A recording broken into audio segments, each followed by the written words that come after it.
नमस्ते। आप सभी का स्वागत है बेसिक्स ऑफ केमिस्ट्री सीरीज में, जिसमें यूनिट्स चैप्टर के थर्ड और लास्ट पार्ट पर हम आज डिस्कशन करेंगे। ये वो पार्ट है जिसमें हम यूनिट्स थोड़े से जो एडवांस्ड लेवल के होते हैं उनके बारे में बात करेंगे। मोल कंसेप्ट तक तो हमने ऑलरेडी कवर किया है, लेकिन फिर उसके क्या इम्प्लीकेशंस होते हैं, इंडस्ट्रियल एप्लीकेशंस के हिसाब से कौन कौन सी चीज इंपॉर्टेंट मानी जाती है, उन सभी एस्पेक्ट्स पर फोकस करने के लिए इस थर्ड सेशन को रखा गया है। और तो चलिए शुरू करते हैं।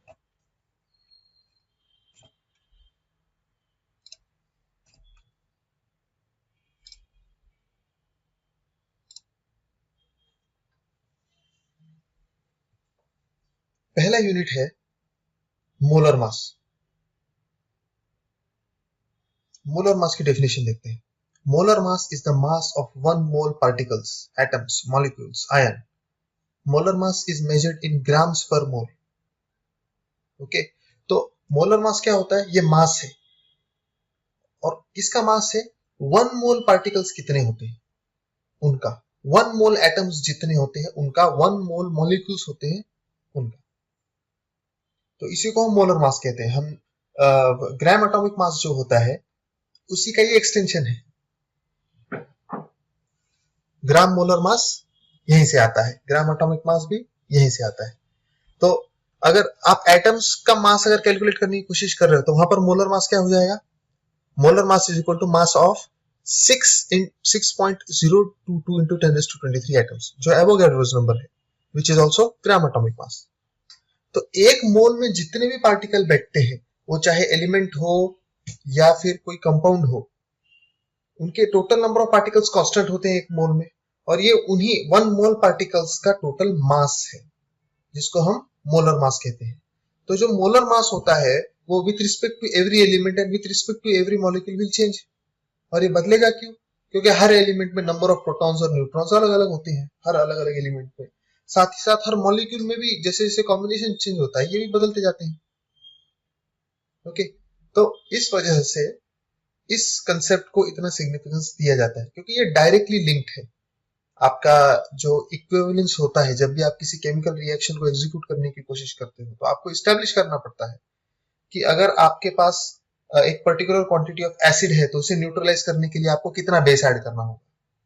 ये कैलकुलेशन थियोरेटिकली तभी पॉसिबल हो सकती है जब आपको मोलर मास के बारे में जानकारी हो, क्योंकि मोलर मास के बेसिस पे फिर आगे के जो कंसेप्ट्स है उनका इस्तेमाल किया जा सकता है और फिर ये कैलकुलेशंस पूरी किए जा सकते हैं। मॉलिक्यूल में भी वही है। मोलर मास क्या है किसी मॉलिक्यूल का? ये वो मास है, ये टोटल मास है 6.022 into 10⁻23 मॉलिक्यूल्स का। तो उन सब मॉलिक्यूल्स का मास को ऐड कर दीजिए और आपको वैल्यू मिल जाएगी। ये हो गया उसका molar mass. If gases gases है तो 22.4 लीटर्स, राइट। तो जिस तरह से अवोगैड्रोस नंबर इस तरह से स्पेसिफाई किया गया है कि वन मोल पार्टिकल्स का मास हमें पता चल सके, उसी तरह अगर आपको गैस के साथ अगर डील करना है, उसमें कितने पार्टिकल्स हैं अगर ये आइडेंटिफाई करना है, तो आपको सबसे पहले तो स्टैंडर्ड टेम्परेचर प्रेशर पे करना पड़ेगा, क्योंकि ये कांस्टेंट रखना आवश्यक है। गैस इज वो मतलब सॉलिड और लिक्विड्स की तरह उतना स्टेबल नहीं होता है। गैस काफी अनस्टेबल होता है ना, और इसमें इमीडिएटली चेंज आते हैं अगर प्रेशर और टेम्परेचर में डिफरेंस आ जाए तो ये क्योंकि इतना सेंसिटिव होता है, इसलिए बजाय एक्चुअली पार्टिकल्स के मास के या फिर जो क्वांटिटी है, नंबर क्योंकि मुश्किल है ना, जैसे जैसे टेम्परेचर बढ़ेगा तो गैस की डेंसिटी कम हो जाएगी, इसका मतलब है number of particles will decrease. और अगर टेम्परेचर कम होता है तो उसकी वजह से डेंसिटी बढ़ जाएगी, इसका मतलब है कि number of particles will increase in A given volume. तो इसी इश्यू को टैकल करने के लिए स्टैंडर्ड टेम्परेचर प्रेशर यानी कि 1 एटमॉस्फेरिक प्रेशर और 273 केल्विन को कांस्टेंट कंसीडर किया है। और उसी टेम्परेचर प्रेशर पर अगर आप 22.4 लीटर वॉल्यूम लेते हो किसी भी गैस का, तो उसमें आने वाले जो गैस के पार्टिकल्स होते हैं, मॉलिक्यूल्स होते हैं, उनका जो क्वांटिटी होता है, उनका जो नंबर होता है, वो होता है 6.022 into 10⁻23। मोलर मास को कैसे कैलकुलेट किया जाए?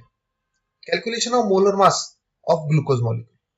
ये एग्जांपल काफी कॉमनली यूज किया जाता है क्योंकि स्टैंडर्ड एक्सप्लेनेशन इसमें से हम दे सकते हैं।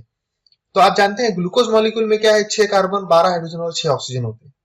और उसके साथ साथ आपको एडिशनल इंफॉर्मेशन ये भी पता है कि कार्बन का एटॉमिक मास होता है 12, ऑक्सीजन का 16 और हाइड्रोजन का 1। तो इन्हीं वैल्यूज को अगर हम इक्वेशन में फीड करते हैं और ऐड करते हैं तो एक ग्लूकोज मॉलिक्यूल की आपको वैल्यू मिल जाएगी। और वो वैल्यू इस तरह से आप इस इक्वेशन को सॉल्व करके आप अचीव कर सकते हो। 6 multiplied by 12 which is atomic mass of carbon plus 12 multiplied by 1 which is atomic mass of hydrogen plus 6 multiplied by 16 which is atomic mass of oxygen। इन्हीं सभी वैल्यूज को ऐड कर दीजिए और आपको फाइनल आंसर मिल जाएगा 180 ग्राम्स पर मोल। अब ये मोलर मास है। ओके, इसको अगर आप ग्राम्स में एक्सप्रेस कर दोगे तो ग्राम मोलर मास हो जाएगा। और अगर ये एटम का अगर एटॉमिक मास इस तरह से मेजर किया जाता तो वो ग्राम एटॉमिक मास हो जाता ग्राम्स में एक्सप्रेस करने के बाद। If molecular formula of a compound is known, one can calculate the mass percentage of element present in that compound. In contrast to this, if one knows the mass percentage of an element, percentage of all elements present in a compound, its molecular formula can be determined. तो ये both ways काम करता है। Okay, अगर आपको पता है कि मॉलिक्यूलर फॉर्मूला क्या है किसी कंपाउंड का, तो आप मास परसेंटेज कितना है उस पर्टिकुलर एलिमेंट का वो कैलकुलेट कर सकते हो, जो कि हमारा नया एलिमेंट है, नया यूनिट है, sorry, mass percent of element. अब आपको डिटरमाइन करना है ना, इसका प्रैक्टिकल एप्लीकेशन काफी इंपॉर्टेंट है वैसे। जैसे कि आप ज्वेलरी शॉप की बात ले लीजिए, अगर आप सोना बेचने जाते हैं, कोई गहना अगर आप बेचने की कोशिश करोगे तो उस गहने में हमेशा 100% गोल्ड तो नहीं है, राइट? क्योंकि आप बेच रहे हो गोल्ड को, लेकिन उसके अंदर दूसरे अलॉयज भी मिक्स किए जाते हैं ताकि उसका गहना बन सके, उसका ज्वेलरी बन सके, उसको सुटेबल करने के लिए। क्योंकि जो 100% प्योर गोल्ड होता है वो काफी सॉफ्ट होता है, उससे आप ऐसी मजबूत ज्वेलरी नहीं बना सकते। तो फिर शॉप वाला क्या करेगा, वो एस्टिमेट करेगा कि इसमें कितना मिक्सिंग किया गया है और उसके हिसाब से फिर आपको वो प्राइस देता है कि आप मुझे दे रहे हो 10 ग्राम, लेकिन 10 ग्राम में एक्चुअली सिर्फ 8 ग्राम ही गोल्ड है, 2 ग्राम तो कुछ और मिक्स किया गया है इसके अंदर। ये लॉजिक होता है उसके पीछे का। तो इसी तरह से किसी भी मॉलिक्यूल में कोई पर्टिकुलर एलिमेंट अपना कितना कंट्रीब्यूशन दे रहा है, ये अगर आपको जानना है तो उसके लिए आप मास परसेंट ऑफ एलिमेंट को इस्तेमाल कर सकते हो, फॉर्मूले को। और ये बहुत वेज काम करता है। अगर आपको मॉलिक्यूलर फॉर्मूला पता है तो आप मास परसेंट ऑफ एलिमेंट कैलकुलेट कर सकते हो, और आपको अगर सभी कॉन्स्टिट्यूएंट मॉलिक्यूल्स के मास परसेंट ऑफ एलिमेंट अगर पता है तो आप मॉलिक्यूलर फॉर्मूला ढूंढ सकते हो। When a compound is formed from two or more elements, the amount of element present in a compound is always proportional to its definite mass. तो ऐसा इसलिए हो सकता है, ये जो कैलकुलेशन हम बैक एंड फोर्थ कर रहे हैं ना, मास परसेंट ऑफ एलिमेंट से लेके मॉलिक्यूलर फार्मूला और मॉलिक्यूलर फार्मूला से मास परसेंट ऑफ एलिमेंट जा रहे हैं, तो ये बैक एंड फोर्थ इसलिए हो सकता है क्योंकि किसी भी पर्टिकुलर मॉलिक्यूल में जो परसेंटेज होता है, जो रेशियो होता है उसके कॉन्स्टिट्यूएंट एलिमेंट्स का, वो हमेशा कांस्टेंट रहता है। और यही रेशियो आपको दिखने को मिलेगा मास परसेंट ऑफ एन एलिमेंट का जो ये है फॉर्मूला है उसमें। तो फॉर्मूला क्या है जरा देखते हैं, mass of the element in the compound divided by molar mass of the compound multiplied by 100। तो इस तरह से आपको परसेंट मिल जाएगा। अब mass of the element in the compound क्या है, उस पर्टिकुलर एलिमेंट का टोटल जो मास है उसके अंदर, वो multiplied by 100 divided by molar mass of compound, total mass. तो ये बेसिकली परसेंटेज है। तो अभी मास ऑफ द एलिमेंट कैसे डिटरमाइन करेंगे, उसके लिए कुछ ये इस तरह से किया जाता है कि आपको कैसे काम करना है। ओके, तो आपके पास देखिए अभी ये पहला सिचुएशन हो गया। इसमें क्या है कि आपके पास मॉलिक्यूलर फॉर्मूला है, और मॉलिक्यूलर फॉर्मूला के बेसिस पे आपको ये डिटरमाइन करना है कि कौन कौन सा एलिमेंट का जो परसेंट मास है उस पर्टिकुलर मॉलिक्यूल में वो कितना है। तो ये कैसे डिटरमाइन होगा अभी देखते हैं। तो आपके पास गिवन इंफॉर्मेशन सिर्फ इतनी है कि इथेनॉल यानी कि C2H5OH जो मॉलिक्यूल होता है उसका आपको percentage of each element determine करना है। अब गिवन इंफॉर्मेशन में क्या क्या है, ये बेसिक इंफॉर्मेशन है ना। कार्बन का एटॉमिक मास है 12, हाइड्रोजन का एटॉमिक मास है 1, ऑक्सीजन का एटॉमिक मास है 16। तो हम यहीं से शुरुआत करेंगे, ये हमारी गिवन इंफॉर्मेशन है, और इसके आधार पर हम मॉलिक्यूलर मास डिटरमाइन करेंगे C2H5OH का। क्योंकि आप जानते हैं आपको जो कैलकुलेशन करना है उस कैलकुलेशन में टोटल कंट्रीब्यूशन कितना है हर एलिमेंट का, ये आपको जानना है, बराबर। और ये जानने के लिए आपको फॉर्मूला जो यूज करना है वो क्या होगा, mass of the element divided by total mass of compound multiplied by 100। तो मास ऑफ द एलिमेंट आपको मॉलिक्यूलर फॉर्मूला से पता चल जाएगा, बराबर। Total mass of the compound आपको अगर हम मॉलिक्यूलर मास कैलकुलेट करते हैं, जिसके लिए सारी इंफॉर्मेशन हमारे पास ऑलरेडी है, उससे पता चल जाएगा। और फिर उसको सिर्फ बेसिकली आपको मल्टीप्लाई करना है 100 से, जो कांस्टेंट है परसेंटेज कन्वर्जन की वजह से। तो ये सारी वैल्यूज नोन है और इन्हीं को हम इक्वेशन में जब अरेंज करेंगे तो ग्राम मोलिकुलर मास जो है वो किस तरह से आएगा, 2 multiplied by 12 for carbon plus 6 multiplied by 1 for hydrogen plus 1 multiplied by 16 for oxygen is equal to 46 grams per mole. तो ये मॉलिक्यूलर मास हो गया इथेनॉल का। अब 46 आपको पता चल गया और अभी इंडिविजुअल कंट्रीब्यूशन कितना है वो भी आपको पता चल गया। कार्बन का कितना है 12 एक मॉलिक्यूल में, सॉरी कार्बन का कितना है 24 for every single molecule of ethanol. Hydrogen का कितना है 6 और ऑक्सीजन का है 16। तो यही वैल्यूज हम नीचे और ऐड करेंगे मास परसेंट ऑफ एलिमेंट का जो इक्वेशन है उसके अंदर। तो मास ऑफ हाइड्रोजन कैलकुलेट अगर करना है तो मास ऑफ हाइड्रोजन डालना होगा। टोटल कितने हाइड्रोजन इसके अंदर, 6 हाइड्रोजन है और एक हाइड्रोजन का एटॉमिक मास कितना होता है 1 होता है, राइट। तो अगर 6 हाइड्रोजन आइटम्स है इसका मतलब है कि 6 हो गया उसका मास। अब उसको डिवाइड कर दिया हमने कंपाउंड के मास से जो है 46 और multiplied by 100 is equal to 13.03%। ये हो गया आपका मास परसेंट ऑफ हाइड्रोजन। इसी तरह से अगर मास परसेंट ऑफ कार्बन अगर कैलकुलेट करना है तो अगेन हम जानते हैं कि इथेनॉल के एक मॉलिक्यूल में 2 कार्बन है, इसलिए 2 मल्टीप्लाइड बाय 12 हो जाएगा divided by 46 into 100 is equal to 52.17। तो टोटल जो इथेनॉल है उस इथेनॉल में हमेशा कार्बन का जो कंट्रीब्यूशन होगा वो 52.17% होगा। और सिमिलरली अगर ऑक्सीजन का अगर हम कैलकुलेशन देखें तो उसका कंट्रीब्यूशन आएगा 34.78%। ओके, तो इस तरह से हम किसी भी एलिमेंट का टोटल कंट्रीब्यूशन कितना है किसी पर्टिकुलर मॉलिक्यूल में वो कैलकुलेट कर सकते हैं।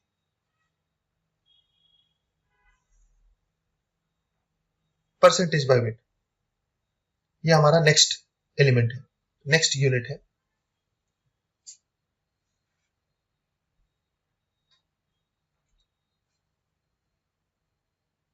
जब भी आपको मल्टीपल कंपोनेंट्स को आपस में मिक्स करना होता है, अलग अलग आप सॉल्यूशंस बनाओगे, अलग अलग आप पाउडर के ब्लेंड्स बनाओगे, है ना। ये केमिकल एनालिसिस के लिए प्रोडक्शन प्रोसीजर में रेगुलर बेसिस पर यूज होता है, क्योंकि हर यूटिलिटी जो हम लाइफ में यूज करते हैं वो जरूरी नहीं है कि वो एक सिंगल कंपाउंड से ही बनी हो।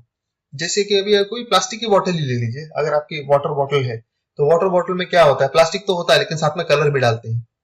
कलर इसलिए डालते हैं ताकि वो उसका जो लुक है वो ज्यादा अच्छा हो जाए, राइट। तो ऐसा इसलिए किया जाता है ताकि एस्थेटिक अपील हो, उसका कुछ बेसिक यूटिलिटी नहीं है कलर का, सिर्फ वो दिखने में अच्छी दिखे वो चीज, इसलिए कलर को डाल देते हैं प्लास्टिक में। तो शायद ये ऐसे बहुत लिमिटेड प्रोडक्ट्स हैं जो प्योर फॉर्म में कंज्यूम होते हैं।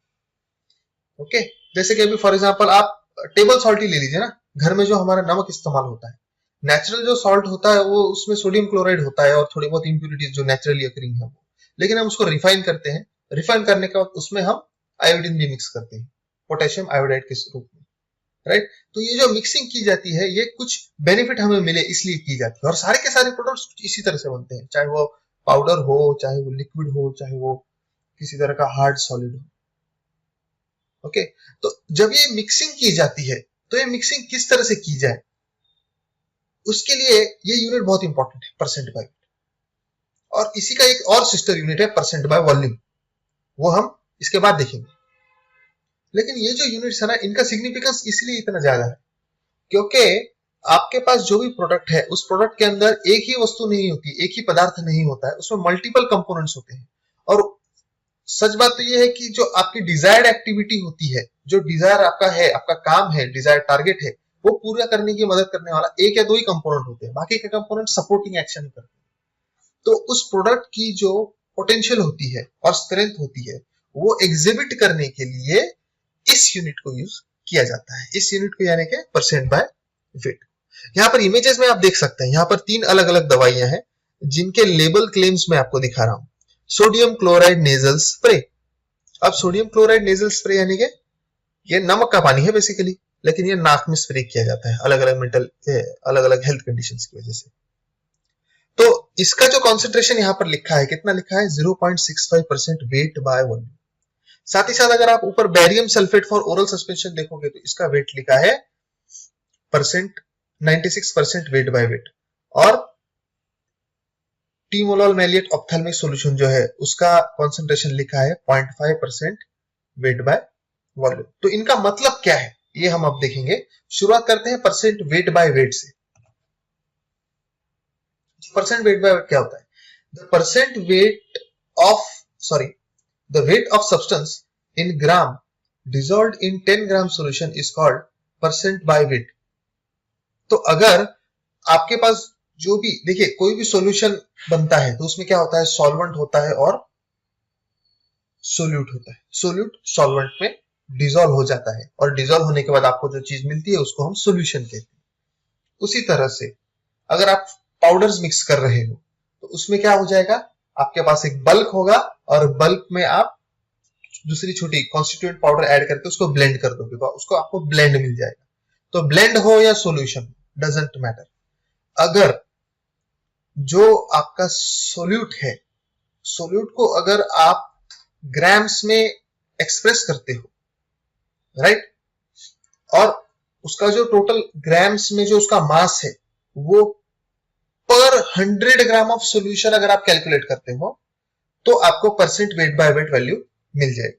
अब इसका इलिस्ट्रेशन कैसे है, देखिए अगर आपके पास 100 ml का एक सॉल्यूशन है, लेट अस से माउथ वॉश है, ओके।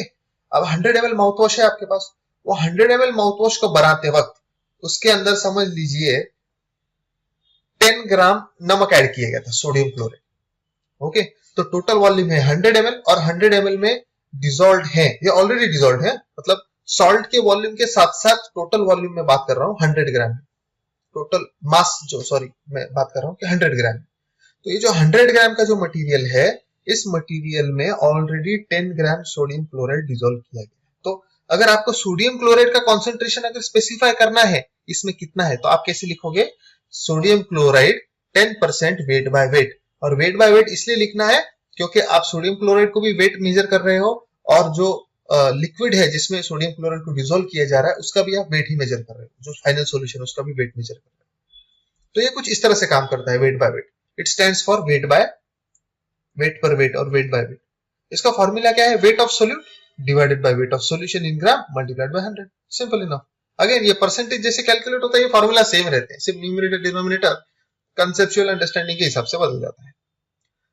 तो इसका एक एग्जांपल भी देख लेते हैं। In how many grams of water 36.5 grams of HCl should be dissolved so that 10% weight by weight solution will be obtained। अब इस फॉर्मूले में काफी सारी जानकारी दी है, आपको क्या क्या दिया है, मास दिया हुआ है यानी कि वेट दिया है HCl का, ये आपका सोल्यूट हो गया, राइट, और आपको टारगेट कॉन्सेंट्रेशन दिया हुआ है 10% वेट बाय वेट का। अब आपको फॉर्मूला पता है, परसेंट वेट बाय वेट का फॉर्मूला क्या है, wait of solute divided by weight of solution multiplied by 100, right. तो ये इक्वेशन आपको पता है और इस इक्वेशन में से आपको सिर्फ एक ही वैल्यू है जो आपकी अननोन है और वो अननोन क्या है, वेट ऑफ सॉल्यूशन इन ग्राम। तो आपको ये डिसाइड करना है कि आपको ऐसा कुल मिलाकर कितना पानी लेना होगा जिसमें आपको 36.5 ग्राम HCl ऐड करने के बाद 10% वेट बाय वेट सॉल्यूशन मिलेगा, ओके। तो चलिए कैलकुलेट करते हैं इस फॉर्मूला का इस्तेमाल करके। तो टोटल वेट ऑफ सॉल्यूशन है आपका m, ये हमने अज्यूम कर लिया, ओके, क्योंकि ये हमें फाइंड आउट करना है। वेट ऑफ सोल्यूट HCl हमें ऑलरेडी दिया है 36.5 ग्राम और हमारा जो टारगेट है वो है 10% वेट बाय वेट। तो हम फॉर्मूला में इन वैल्यूज को अगर फीड करते हैं तो कुछ इस तरह से हमें इक्वेशन मिलेगा और इस इक्वेशन को अगर हम सिंप्लीफाई करेंगे, रीअरेंज करेंगे m की वैल्यू फाइंड करने के लिए, तो m इधर न्यूमरेटर में आ जाएगा और जो आपका न्यूमरेटर है दूसरी साइड का, RHS साइड का जो यहाँ पर 10% है वो डिनोमिनेटर में चला जाएगा। तो m is equal to 36.5 divided by 10 multiplied by 100 is equal to 365 ग्राम। तो इस कैलकुलेशन के बेसिस पे आपको ये पता चल गया, क्या पता चला है कि 36.5 ग्राम HCl का इस्तेमाल करके आप 365 ग्राम सॉल्यूशन बना सकते हो जिसका स्ट्रेंथ होगा 10% वेट बाय वेट, जिसका कॉन्सेंट्रेशन होगा 10% वेट बाय वेट। अब ये जो बन गया है सॉल्यूशन, लेकिन इसमें ध्यान रखिए आप, हाँ, ये टोटल वेट है सॉल्यूशन का, यानी कि इसके अंदर ये जो 36.5 ग्राम है ना, ये भी इसमें इंक्लूडेड है 365 ग्राम में। तो अगर आपके क्वेश्चन में आपको पूछा गया है कि टोटल अमाउंट ऑफ वाटर कितना है वो बताइए, तो आपको HCl के वेट को माइनस करना पड़ेगा, इसलिए हम 365 में से 36.5 माइनस करेंगे और हमें फाइनल आंसर मिलेगा 328.5 ग्राम H2। तो कुछ इस तरह से ये होगा, कैलकुलेशन होगा। तो हम आइडेंटिफाई कर सकते हैं कि अलग अलग कॉन्स्टिट्यूएंट्स कितने हैं, सिर्फ परसेंटेज वेट बाय वेट जो इंफॉर्मेशन है उसके बेसिस पर, उससे रिलेटेड। फिर आता है percent weight by volume, the weight of substance. अब देखिए पिछले कंसेप्ट जैसा ही ये कंसेप्ट है, लेकिन यहां पर क्या किया जा रहा है, यहां पर आपका सोल्यूट है उसका वेट लिया जा रहा है, लेकिन सोल्यूशन का वॉल्यूम मेजर कर रहे हैं। ओके, तो देखिए the weight of substance in gram dissolved in 100 ml solution is called percentage by weight by volume. It stands for weight per volume. तो ये सिंपल इनफ कंसेप्ट है। तो अगर आपके पास अगर टोटल 100 ml सॉल्यूशन है, तो उस 100 ml सॉल्यूशन में कितने ग्राम अगर मटेरियल ऐड किया गया है, सोल्यूट ऐड किया गया है, इसको अगर आप परसेंटेज में एक्सप्रेस करोगे तो उसका यूनिट बन जाएगा परसेंटेज वेट बाय वॉल्यूम। तो ये आपको ये बात एक्सप्रेस करेगा कि आपके सॉल्यूशन में टोटल वॉल्यूम, आपके सॉल्यूशन का टोटल वॉल्यूम कितना है, और उस टोटल वॉल्यूम में कितना वॉल्यूम आपका सोल्यूट कंट्रीब्यूट कर रहा है और कितना वॉल्यूम आपका सॉल्वेंट कंट्रीब्यूट कर रहा है। तो ये इसके बेसिस पे आप डिटरमाइन कर सकते हैं। परसेंट वेट बाय वॉल्यूम का formula percent weight by wait की तरह ही है, wait of solute multiplied by 100, लेकिन volume percent weight by wait में क्या था, नीचे वेट ऑफ सोल्यूशन था, तो यहां पर volume of solution in litre आ जाता है। बस ये डिफरेंस है। तो एग्जांपल देख लेते हैं इसका। How many grams of NaOH will be required to prepare 500 ml solution containing 5% weight by volume NaOH। तो इस फॉर्मूला में जितनी भी इंफॉर्मेशन दी है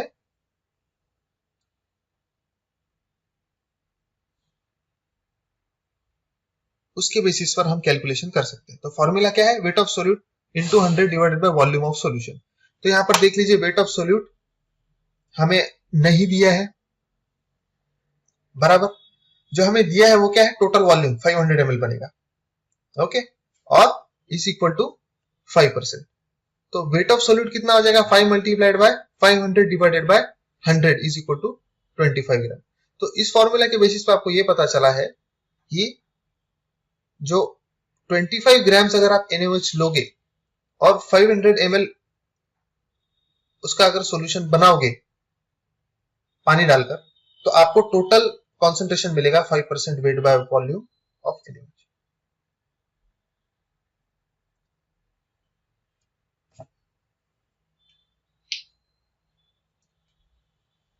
फिर आता है अगला यूनिट जो है परसेंट वॉल्यूम बाय वॉल्यूम।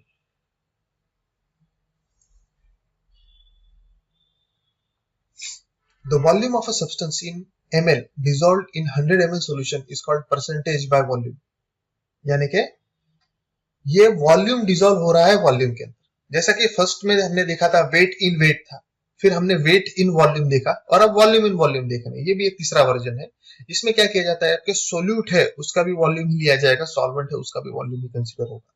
जैसे वेट बाय वेट था ना, ये सेम उसी टाइप का है, बस यहाँ पर यूनिट को चेंज कर दिया गया है। वहां पर हम मास मेजर कर रहे थे सोल्यूट और सॉल्वेंट दोनों का, यहाँ पर हम सोल्यूट और सॉल्वेंट का वॉल्यूम मेजर कर रहे हैं।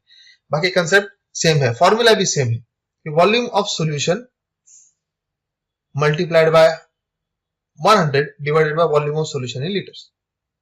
ओके, तो इसका एग्जांपल है 2 litre ethanol solution have 200 ml of ethanol, then find out percent volume by volume. तो अगर 200 ml इथेनॉल है आपके पास, तो उसके अंदर टोटल क्वांटिटी कितनी है, 2 लीटर के इथेनॉल सॉल्यूशन में अगर सिर्फ 200 ml ही इथेनॉल मिक्स है, तो उसका परसेंट वॉल्यूम बाय वॉल्यूम कितना है, ये आपको कैलकुलेट करना है। और फॉर्मूला में बस वैल्यूज ऐड कर दीजिए, 200 मल्टीप्लाइड बाय 100 डिवाइडेड बाय 2000।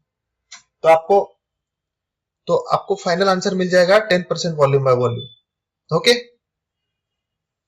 और ये सॉल्यूशंस और लिक्विड्स दोनों के लिए भी इस्तेमाल किया जा सकता है।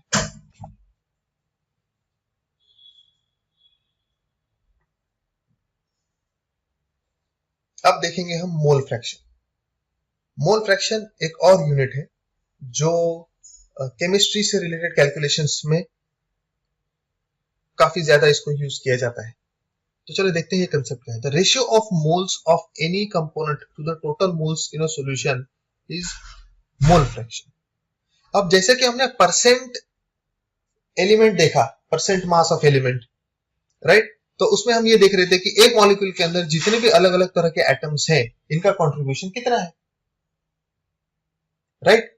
अब ये जो कंट्रीब्यूशन हम मेजर कर रहे थे वो विथ रिस्पेक्ट टू मॉलिक्यूल था, लेकिन जब हम सॉल्यूशन की बात कर रहे हैं जिसमें मल्टीपल मॉलिक्यूल्स मिक्स हो गए, ये बस नेक्स्ट लेवल है उसके कंपैरिजन, राइट, क्योंकि वो भी एक तरह का फ्रैक्शन था, ये भी एक तरह का फ्रैक्शन है।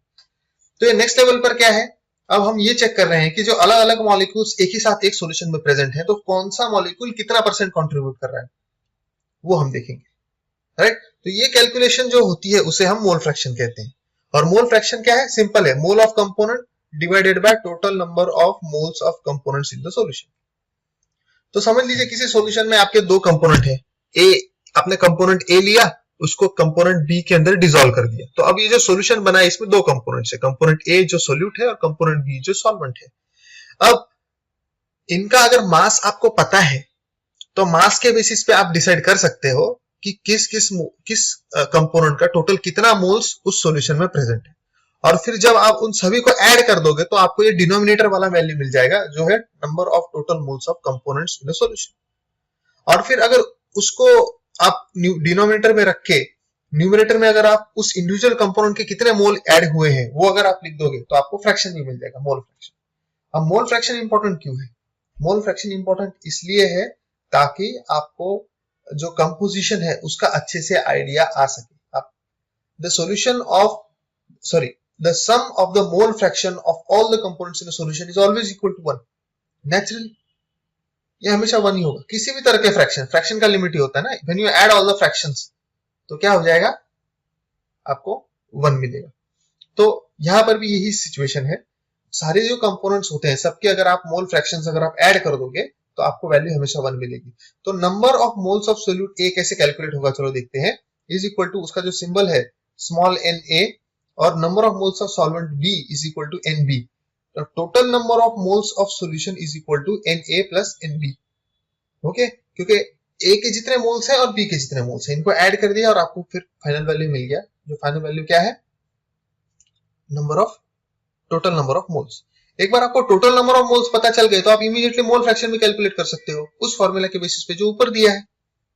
Mole fraction of solute A is equal to n divided by N A plus N B और mole fraction of B is equal to n B divided by N A plus N B. तो ये वही है, ए के कितने moles हैं, N A, और total moles कितने हैं, N A plus N B, आपका फ्रैक्शन बन गया। बी जो आपका सोल्यूट है उसके कितने हैं moles, N B divided by N A plus N B, total moles है तो बन गया आपका वापस फ्रैक्शन जो इसके लिए है। और आप अभी जानते हो ऊपर जो स्टेटमेंट दिया है उसके बेसिस पे क्या है कि अगर इन दोनों को आप ऐड कर दो, N A divided by N A plus N B plus N B divided by N A plus N B, तो इसका टोटल वैल्यू आपको 1 मिलेगा। तो कैलकुलेशन देख लेते हैं, कैलकुलेशन कैसे होता है। Find the mole fraction of water in a solution when 13.8 gram NaCl is dissolved in 132 ml और ग्राम ऑफ वाटर। अब वाटर की डेंसिटी क्या होती है, 1 होती है, हम जानते हैं, इसका मतलब जितने ml पानी उतना ग्राम पानी, राइट। तो आपको क्या ढूंढना है, मोल फ्रैक्शन डिटरमाइन करना है of water in a solution. एक सॉल्यूशन है जिसके अंदर 13.8 ग्राम सोडियम क्लोराइड डिसॉल्व किया गया है और वो डिसॉल्व किया गया 132 ml वाटर। तो इसमें आपको ढूंढना है कि वाटर का मोल फ्रैक्शन कितना है। ओके, तो अगर आपके पास नोन इंफॉर्मेशन है, सोडियम क्लोराइड का मोलर मास कैलकुलेट कर लेते हैं पहले। तो सोडियम का एटॉमिक मास होता है 23, क्लोरीन का एटॉमिक मास होता है 35.5। तो इसके बेसिस पे अगर हम कैलकुलेट करेंगे तो हमें टोटल मोलर मास मिल जाएगा सोडियम क्लोराइड का जो है 58.5। अभी जो 58.5 जो मोलर मास है इसको हम यूज करेंगे फ्रैक्शंस कैलकुलेट करने में। ओके, तो हम जानते हैं कि टोटल NaCl का वेट कितना है, 13.8, तो आपका न्यूमरेटर में आ गया, और टोटल 58.5 है। तो आप ये समझ गए हो कि 13.8 moles divided by 58.5 moles is equal to 0.2358 moles. तो ये जो मास की जो कैलकुलेशन की है हमने, मोलिकुलर मास और सोडियम क्लोराइड का जो मॉलिक्यूलर मास है उसके जो कैलकुलेशन किए हमने, उसके बेसिस पे हमें ये पता चल गया कि नंबर ऑफ मोल्स कितने हैं, क्योंकि सोडियम क्लोराइड का मास हमारे पास है, हमारे पास ये भी है कि उसका मॉलिक्यूलर मास कितना है। तो ये जो सॉल्यूशन बना है, इस सॉल्यूशन का टोटल नंबर जो सोडियम क्लोराइड का मोल्स प्रेजेंट है उस सॉल्यूशन में वो है 0.2358 मोल्स। अब molar mass of water calculate कर लेते हैं, 2 + 16 H2O है ना, 2 हाइड्रोजन और 1 ऑक्सीजन। सो हाइड्रोजन का मास हो गया 2 और ऑक्सीजन का मास हो गया 16, तो इज इक्वल टू 18, ये मोलर मास हो गया बराबर। और अभी आपके पास उसकी जो क्वांटिटी है वो भी फिक्स है 132, राइट। तो 132 divided by 18 is equal to 7.3333 moles. तो नंबर ऑफ, देखिए ये जो सॉल्यूशन है इसमें टोटल नंबर ऑफ मोल्स कितने प्रेजेंट है, NaCl की 0.2358 और वाटर के 7.3333। अब इनको अगर ऐड कर देंगे तो आपको टोटल सॉल्यूशन मिल जाएगा, मोल्स ऑफ सॉल्यूशन। तो टोटल कितना हो गया 0.2358 plus 7.3333 is equal to 7.5691 moles.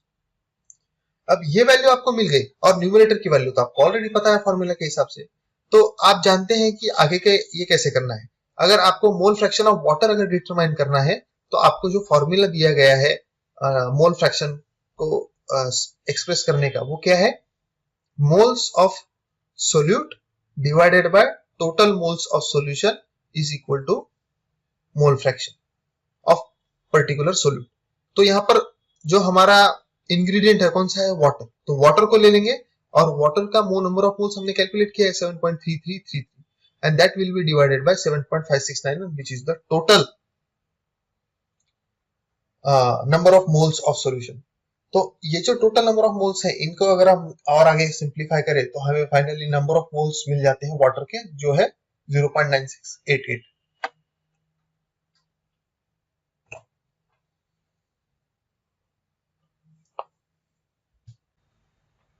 तो हमारा अगला यूनिट है जिसकी हम डिस्कशन करेंगे, वो है, उसका नाम है मोलैरिटी। मोलैरिटी एक ऐसा यूनिट है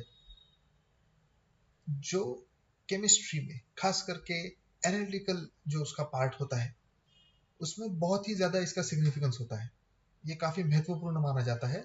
इसका कारण ये है कि इसकी डेफिनेशन से हमें पता चलेगा जो ये है कि कोई भी सॉल्यूशन जिसका हम उपयोग करते हैं chemical synthesis process, standardisation, analytical testing, तो ये सारे जो इन्वेस्टिगेशंस होते हैं केमिस्ट्री में, सभी में जिन सॉल्यूशंस का, केमिकल रिएजेंट्स का सॉल्यूशन यूज किया जाता है, उस सॉल्यूशन की स्ट्रेंथ कितनी है, जो इंग्रेडिएंट हमें चाहिए वो इंग्रेडिएंट का परसेंटेज क्या होता है, ये एक तरह से उसको क्वांटिफाई करने की, उसका जो मास है उसके अंदर वो मास कितना है वो क्वांटिफाई करने का अगर कोई यूनिट है तो वो मोलैरिटी बन जाता है। और इसीलिए किस तरह का सॉल्यूशन बन रहा है, सोल्यूट किस तरह का है, उसके आधार पर इसके डेफिनेशन में भी थोड़ा थोड़ा चेंज आ सकता है। ओके, तो मोलैरिटी बेसिकली क्या होता है, इसकी तीन डेफिनेशन है, तीन अलग अलग पर्सपेक्टिव से आप समझ सकते हैं कि मोलैरिटी का मतलब क्या होता है। तो सबसे पहला जो पर्सपेक्टिव है, जो फर्स्ट डेफिनेशन है, वो देखते हैं। When 1 gram mole of a solute is dissolved in a solvent, then making 1 liter of solution, it is called 1 molar solution.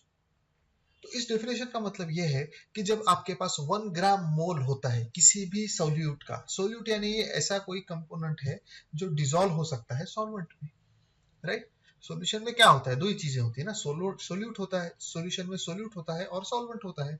Solute वो पदार्थ होता है जो डिसॉल्व हो जाता है, सॉल्वेंट वो पदार्थ होता है जिसमें सोल्यूट डिसॉल्व होता है।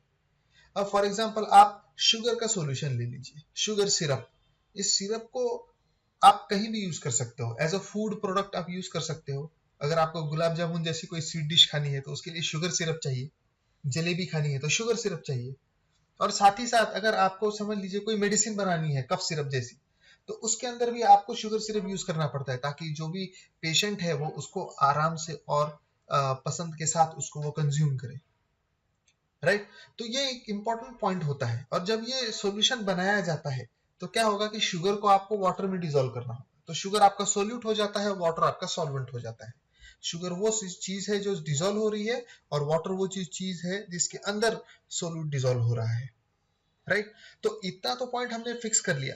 लेकिन जब शुगर का 1 ग्राम मोल हम वाटर में डिसॉल्व करेंगे और वॉल्यूम मेकअप करेंगे अप टू 1 लीटर, तो हम उस सॉल्यूशन को कहेंगे कि ये 1 मोलर शुगर का सॉल्यूशन है।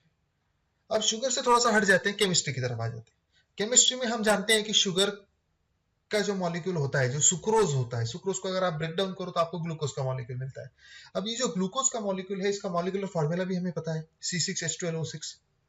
अब इस मॉलिक्यूल का अगर 1 मोलर सॉल्यूशन आपको बनाना है तो आप कैसे बनाएंगे? 180 उसका ग्राम मॉलिक्यूलर मास होता है, GMM। ये हमने कैलकुलेट किया है पीछे, अब तक जितना हमने मटेरियल कवर किया उसमें हमने देखा है कि किस तरह से GMM 180 होता है ग्लूकोज के मॉलिक्यूल का। तो अगर मैं 180 ग्राम ग्लूकोज, अगर लेटर से किसी भी अप्रोक्सीमेट क्वांटिटी ले लीजिए पानी की, लेकिन वो 1 लीटर से कम होनी चाहिए वो क्वांटिटी, ओके। आपने ले लिया 250 ml, थोड़ा बहुत कम ज्यादा होगा तो भी चलेगा, ये आर्बिट्ररी क्वांटिटी है पूरी तरह से। तो इसके अंदर आपने ये, लेकिन ग्लूकोज का वेट फिक्स रहेगा 180 ग्राम एक्यूरेट। 180 ग्राम को आप एक आर्बिट्ररी क्वांटिटी जो 1 लीटर से कम है पानी की, उसमें आप डिसॉल्व कर दीजिए, right. Let us for example 250 ml consider कर लीजिए, ओके। 250 ml जब वो डिसॉल्व हो जाएगा 250 ml वाटर में, तो आपको फिर उसके बाद क्या करना है, you have to take the solution in a volumetric flask जिसका कैपेसिटी है 1 लीटर, और फिर आपने उसमें ऊपर से और तब तक वाटर ऐड करते रहना है जब तक वॉल्यूम मेकअप होके 1 लीटर तक नहीं आ जाती।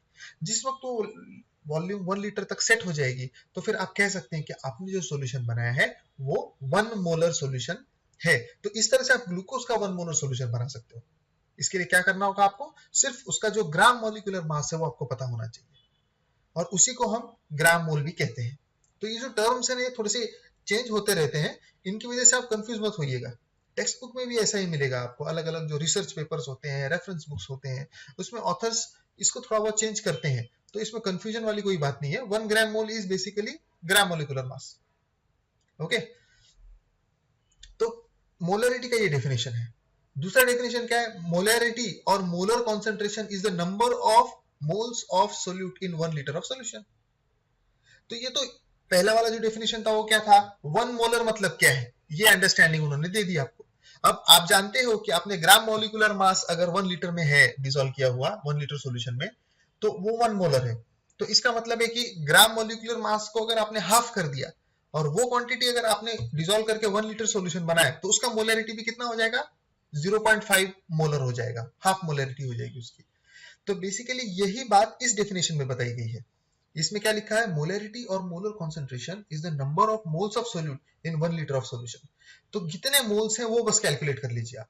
तो आप जानते हैं कि 1 मोलर मेरा ग्लूकोज का कैसा बनेगा, 180 ग्राम्स अगर मैं डिसॉल्व करूं 1 लीटर में तो मेरा 1 मोलर बनेगा, आप जानते हैं।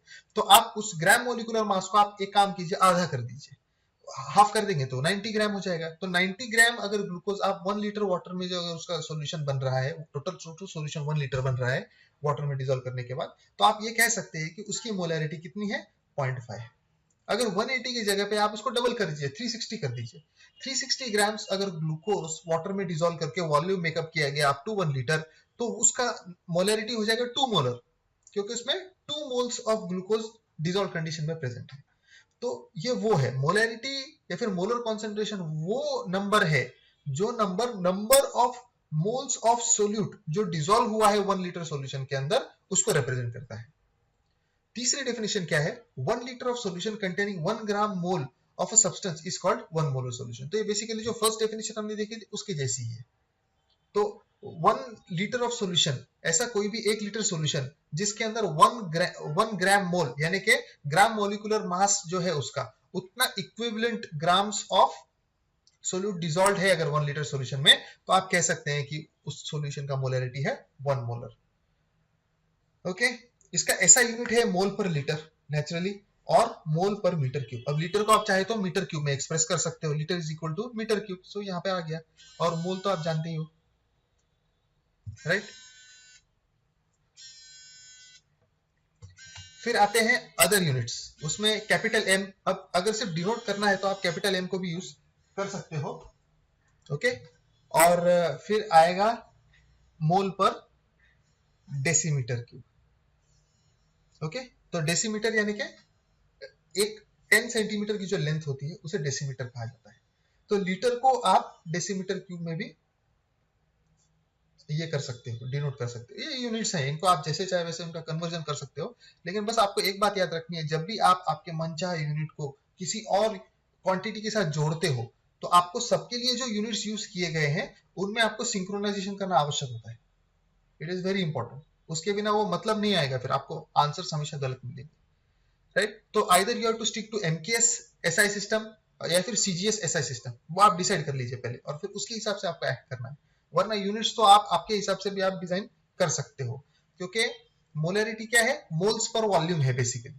तो वॉल्यूम के जितने भी यूनिट्स हैं आप वो लगा सकते हो। मोलरिटी के मोल्स के जितने भी यूनिट्स हैं वो आप न्यूमरेटर पे रख सकते हो, तो अपने आप वो यूनिट आपके हिसाब से वो कन्वर्ट हो जाएगा। और इसलिए ये जो प्रीफिक्सेस कन्वर्जन का जो हमने पढ़ाई किया था फर्स्ट सेशन में, वो इसलिए इंपॉर्टेंट है क्योंकि जब आपको ये कन्वर्ट करने की जरूरत पड़ेगी तो आपको वही चार्ट जो है आपके मदद करेगा। मोलरिटी का फॉर्मूला देख लेते हैं। Molarity capital M is equal to number of moles of solute divided by volume of solution in litre.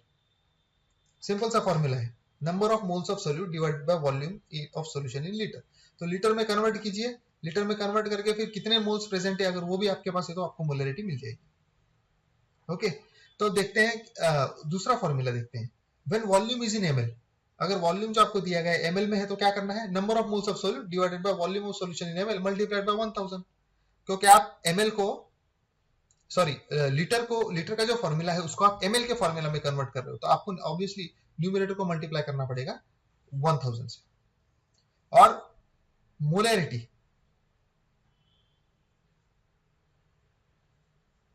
का एक और formula, mass of solute into 1000 divided bye gram molecular mass multiplied by volume of solution in ml। Okay, अगर आपको मास पता है, ये number of moles अगर आपने किसी ने बताया नहीं है तो हम जानते हैं कि नंबर ऑफ मोल्स कैसे कैलकुलेट होते हैं, उसका फॉर्मूला क्या है, mass of solute upon GMM, right. तो इसी बेसिस पे अब हमने क्या किया, यहाँ पर जो ऊपर नंबर ऑफ मोल्स दिया है ना, इसके जगह रिप्लेस कर दिया mass of solute divided by GMM. GMM आ गया आपका डिनोमिनेटर में, तो mass of solute divided by GMM into volume of solution in ml multiplied by 1000। ये आपका मोलरिटी का फॉर्मूला हो गया। Here volume is also in ml। तो अगर इसको लीटर में कन्वर्ट करना हो आपको तो ऑब्वियसली 1000 वहां से निकल जाएगा, क्योंकि आप ml को अगर लीटर में कन्वर्ट करोगे तो आपको उससे किससे मल्टीप्लाई करना होगा, 10⁻³ से, क्योंकि आप लोअर लेवल से अपर लेवल की तरफ जा रहे हो, लोअर प्रीफिक्स से अपर प्रीफिक्स की तरफ जा रहे हो। और अगर डिनोमिनेटर में 10⁻³ आ जाएगा तो ऊपर के साथ वो कैंसिलेशन में मतलब कैंसिलेशन हो जाएगा उसका। मोलरिटी को कैसे कैलकुलेट करते हैं उसका ये देख लेते हैं जरा। A solution prepared using 15 gram of sodium sulfate. The volume of the solution is 125 ml. Calculate the molarity of the given solution of sodium sulfate. तो हमारे पास गिवन इंफॉर्मेशन क्या है वो देख लेते हैं। एक सॉल्यूशन बनाया गया है 15 ग्राम सोडियम सल्फेट का इस्तेमाल करके, और उस सॉल्यूशन का टोटल वॉल्यूम कितना है, 125। तो आपके पास सॉल्यूशन का वॉल्यूम है, आपके पास सोल्यूट का मास है। The volume of solution is 125 ml. Calculate the molarity of the given solution of sodium sulfate. तो अब इस सॉल्यूशन की मोलरिटी हमें कैलकुलेट करनी है। तो सबसे पहले हम क्या करेंगे, ग्राम मॉलिक्यूलर मास, क्योंकि देखिए पिछला फॉर्मूला जो हमने देखा था ml वाला, उसमें क्या था, मास of solute divided bye gram molecular mass multiplied by 1000 और divided by volume in ml, volume of ये सॉल्यूशन इन ml, राइट। तो ये फॉर्मूला को हम यूज करेंगे, लेकिन इसमें से जो जीएमएम है वो हमारे पास नहीं है, ग्राम मॉलिक्यूलर मास, तो हम पहले वो कैलकुलेट कर लेंगे। ग्राम मॉलिक्यूलर मास में क्या है, सोडियम का जो एटॉमिक मास है वो है 23 और सल्फर का एटॉमिक मास है 32, ऑक्सीजन का एटॉमिक मास है 60। अब उनकी क्वांटिटी कितनी, एक मॉलिक्यूल में 2 सोडियम के एटम्स होते हैं, सल्फर का 1 एटम होता है और ऑक्सीजन के 4 होते हैं। इसी इंफॉर्मेशन को हम ग्राम मॉलिक्यूलर मास के फॉर्मूला में अगर फीड कर दे तो हमें टोटल जीएमएम मिलता है 142। इसका मतलब है कि अगर 1 लीटर सॉल्यूशन बनता है सोडियम सल्फेट का, जिसमें कुल मिलाकर 142 grams of sodium sulphate have been dissolved और टोटल वॉल्यूम है 1 लीटर, तो फिर ऐसे सॉल्यूशन को हम कहेंगे कि वो 1 मोलर है, राइट। लेकिन वो हमारा टारगेट नहीं है, हमें क्या देखना है, अगर 15 ग्राम डिसॉल्व करके टोटल 125 ml अगर बनाया गया है तो उसकी मोलरिटी क्या है। तो ये सारी इंफॉर्मेशन हम उस फॉर्मूला में फीड कर देंगे। मास ऑफ सोल्यूट हमें दिया है कितना है, 15, 1000 हमारा कांस्टेंट है और GMM हमने कैलकुलेट किया 142, तो डिनोमिनेटर में वो आ गया। वॉल्यूम इन ml सॉल्यूशन का कितना है वो भी हमें प्रॉब्लम में दिया है, वो है 125 ml। तो इसी इक्वेशन में ये वैल्यूज डालने के बाद हमें फाइनल आंसर मिलता है 0.85 मोलर। तो इसका मतलब ये है कि जो सॉल्यूशन बनाया है इसकी मोलरिटी है 0.85 मोलर।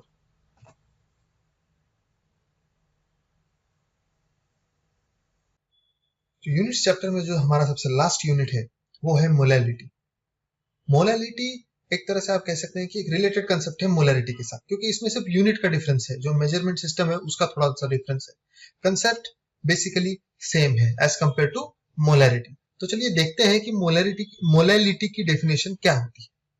ओके, तो 1 mole of a solute, 1 mole of a solute when dissolved in 1 kilogram of solvent is called 1 molal solution, और molality of solution is 1 m।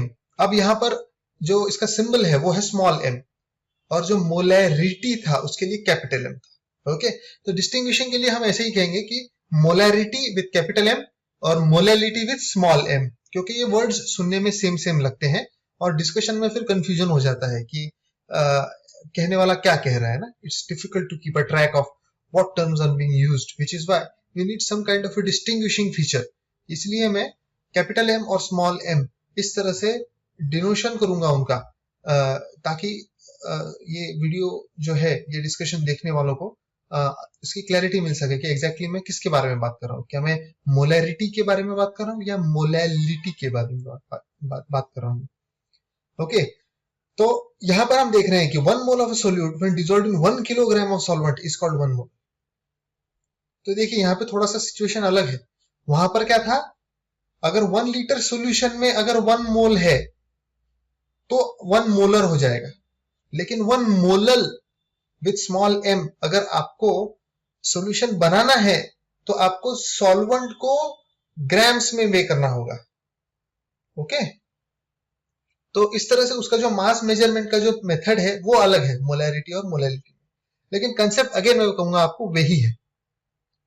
तो मोलैलिटी का विद स्मॉल m ऐसा unit क्या है, मोल पर kilogram, और उसकी और एक alternative definition, the number of moles of solute dissolved in 1 kilogram of solvent. तो 1 किलोग्राम सॉल्वेंट ले लीजिए, उस 1 किलोग्राम सॉल्वेंट में आपने टोटल कितने ग्राम सॉल्वेंट, कितने मोल्स ऑफ योर सोल्यूट आपने उसमें डिसॉल्व किया है, वो नंबर आपको पता होना चाहिए। फिर आप कह सकते हैं उसके बेसिस पे कि इस पर्टिकुलर सॉल्यूशन की मोलैलिटी स्मॉल m कितनी है। A solution containing 3 moles, अब इसका illustration भी है, a solution containing 3 moles of solute per kilogram of solvent, for example, is said to be 3 molar और 3 small m, यहां पर जो दिख रहा है। So a solution containing 3 moles of solute per kilogram, यानी कि अगर 3 moles हैं किसी भी solution में उसके solute के, अब ये 3 moles कैसे कैलकुलेट होगा, अगेन ये सेम कंसेप्ट है, ग्राम मोलिकुलर मास ले लीजिए, उसको ग्राम में एक्सप्रेस कर दीजिए, आपको 1 मोलर का मिल गया, 1 मोलर का मिल गया, उसको डिसॉल्व कर दीजिए 1 किलोग्राम सॉल्वेंट में। अब आपको क्या करना है, बस उसी वैल्यू को 3 से मल्टीप्लाई करना है और फिर जो वैल्यू आएगी वही वैल्यू आपको 3 मोलर सॉल्यूशन देगी। इसी तरह से आप इस डेफिनेशन को किसी भी सॉल्यूशन पर फिट कर सकते हैं, ये डिटरमाइन करने के लिए, इस रिलेशनशिप को फिट कर सकते हैं ये डिटरमाइन करने के लिए कि जो आपका सॉल्यूशन है उसका मोलैलिटी स्मॉल m कितना है। ओके, तो मोलैलिटी का फॉर्मूला देख लेते हैं। मोलैलिटी जैसे ही, अलग कुछ नहीं है, सिर्फ यहाँ पर यूनिट्स बदल रहे हैं। देखिएगा, number of moles of solute divided by mass of solvent in kilogram. तो मोलैलिटी में क्या था, number of moles of solute divided by volume of solvent in litres. तो ये कुछ इस तरह से ये बनता है। अब उसी को अगर आपको ग्राम्स में अगर दिया हुआ है आपको, राइट, जो वजन है आपके सॉल्वेंट का वो अगर ग्राम्स में आपको दिया है तो आप कैसे करेंगे, तो उसके लिए भी फॉर्मूला है, number of moles of solute divided by mass of solvent in gram multiplied by 1000। अब ये 1000 क्यों है, ये 1000 आता है जो आप लीटर से ग्राम की तरफ कन्वर्जन कर रहे हो ना, उसका ये मल्टीप्लिकेशन फैक्टर है 10⁻3। अब इस हम जानते हैं कि नंबर ऑफ मोल्स कैसे कैलकुलेट होते हैं, नंबर ऑफ मोल्स यानी कि मास of solute divided by GMM, बराबर। तो अगर उन वैल्यूज को इसमें अगर हम सब्स्टिट्यूट कर देते हैं number of moles of solute की जगह, तो हमें नया फॉर्मूला मिल जाएगा, और वो फॉर्मूला क्या है, mass of solute multiplied by 1000 divided by GMM multiplied by mass of solvent in gram. Simple enough, जो मोलैरिटी में था विथ कैपिटल एम वही मोलैलिटी विथ स्मॉल एम में है। डिफरेंस सिर्फ इतना है कि जो सॉल्वेंट है आपका उस सॉल्यूशन का, उसका जो मेजरमेंट किया जा रहा है, उस मेजरमेंट का जो यूनिट है वो यूनिट बदल गया है। मोलैलिटी के कैलकुलेशन का एग्जांपल भी देख लेते हैं। What is the molality of a solution containing 5 gram of NaCl dissolved in 25 gram of water. तो आपके पास देखिए नोन इंफॉर्मेशन क्या है। आपके पास सोल्यूट का मास है, आपके पास सॉल्वेंट का मास है, बराबर।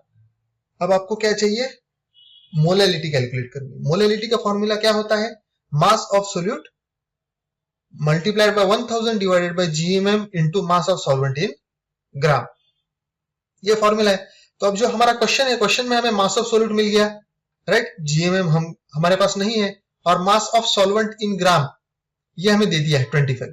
तो इस पूरे इक्वेशन में एक ही वैल्यू है जो अननोन है, वो है GMM। तो हम सबसे पहले GMM को कैलकुलेट करेंगे। तो NaCl का GMM कैसे कैलकुलेट होगा, सोडियम का एटॉमिक मास और क्लोरीन का एटॉमिक मास को आप ऐड कर दीजिए, क्योंकि एक एक सिंगल एटम्स हैं इस मॉलिक्यूल में।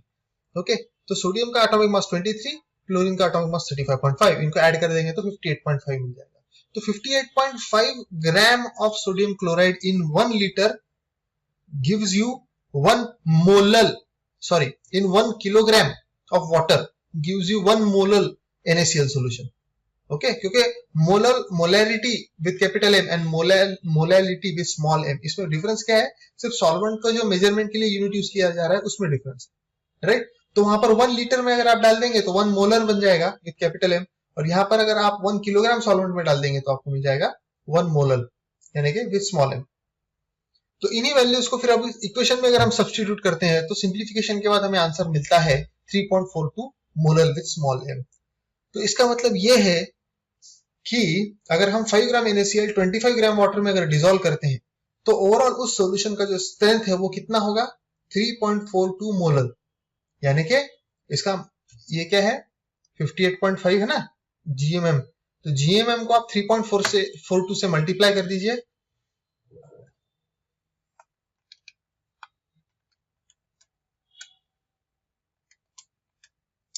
आपको मिलेगा 200.07 gram. So you have to take 200.07 gram, और अगर उसे आपने 1 लीटर वाटर में अगर डिसॉल्व कर दिया, 1 किलोग्राम वाटर में, सॉरी मुझसे गलती हो रही है, 1 किलोग्राम वाटर में अगर आपने डिसॉल्व कर दिया तो आपको क्या मिल जाएगा, 3.42 मोलर सॉल्यूशन। लेकिन अगर 25 ग्राम की बात हो रही है तो आपको 5 ग्राम में काम हो जाएगा। 25 ग्राम वाटर लीजिए, उसके अंदर 5 ग्राम NaCl डाल दीजिए, तो आपका जो सॉल्यूशन बनेगा वो 3.42 मोलर होगा।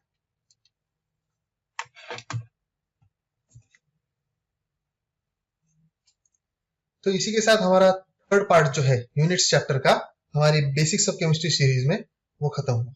इस पार्ट में हमने molar mass, mass percent of element, percent weight, percent volume, mole fraction, molarity, molality जैसे कंसेप्ट्स को टैकल किया और इनके बारे में डिटेल में पढ़ा।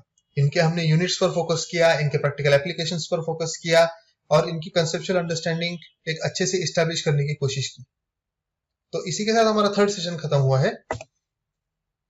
तो कंक्लूडिंग रिमार्क्स हम एक बार फिर से देख लेते हैं, एनलिस्ट कर लेते हैं वो सारे टॉपिक जो अब तक हमने यूनिट्स चैप्टर में पढ़े हैं। तो हमने शुरुआत की थी यूनिट्स की डेफिनेशन से, फिर हमने मेट्रिक सिस्टम देखा, एसआई यूनिट्स, आईयूपीएसी, आईयूपीपी के रोल, आईयूपीएपी के जो रोल्स हैं, ये सारे डिसीजंस में जो लिए जाते हैं with respect to units, with respect to standards, basically उसमें उनका जो रोल है उसको भी हमने नजदीक से देखा।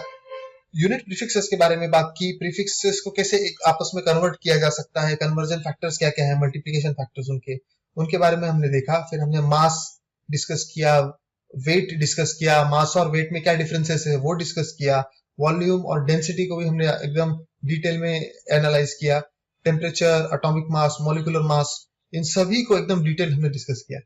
बाद में हमने बात की मोल कंसेप्ट्स की, मोल कंसेप्ट्स कितने इंपॉर्टेंट हैं, अलग अलग सॉल्यूशन प्रिपरेशंस होते हैं, अलग अलग केमिकल एनालिसिस होते हैं, अलग अलग केमिकल रिएक्शंस प्रोसेसेस चलती हैं, सभी में ये मोल कंसेप्ट्स का एप्लीकेशन जो है वो काफी हाई लेवल पर होता है, और इसलिए ये आवश्यक है कि इन्हीं सभी कंसेप्ट्स की एकदम डीप अंडरस्टैंडिंग स्टूडेंट को या किसी भी केमिस्ट को होना बहुत आवश्यक है। फिर हमने मोलर मास के बारे में पढ़ाई की, फिर मास परसेंट ऑफ एलिमेंट हमने कैलकुलेट किए, इसके इलस्ट्रेशंस एग्जांपल्स भी हमने देखे। परसेंट बाय वेट क्या होता है, परसेंट बाय वॉल्यूम क्या होता है, इनकी क्या आवश्यकता है, खास करके फिनिश प्रोडक्ट्स में किस तरह से ये काम में आते हैं, प्यूरिटी डिटरमाइन करनी है तो वो आपको यहाँ से पता चलती है। तो ये जो सारे इनके एप्लीकेशन है ये भी हमने पढ़े। मोल फ्रैक्शन, मोलैरिटी और मोलैरिटी के साथ हमारा सेशन एंड हुआ। और मोल फ्रैक्शन में और मोलैरिटी में बेसिकली हमने ये समझने की कोशिश की कि जो हमारे पास सॉल्यूशंस होते हैं उस सॉल्यूशन के अंदर हमारा जो इंटेंडेड सोल्यूट होता है उस सोल्यूट का एक्चुअली कितना मैटर प्रेजेंट है, कितना मास प्रेजेंट है, राइट। और इसी कंसेप्ट को समझने के लिए फिर हमने ये तीन अलग अलग तरह के जो मोल फ्रैक्शन, मोलैरिटी और मोलैरिटी जो यूनिट्स है इनको भी डिस्कस किया। तो इसी के साथ हमारा सेशन खत्म होता है। Thank you very much for listening. और हमारा अगले सेशन में जरूर आप आइएगा। Thank you very much.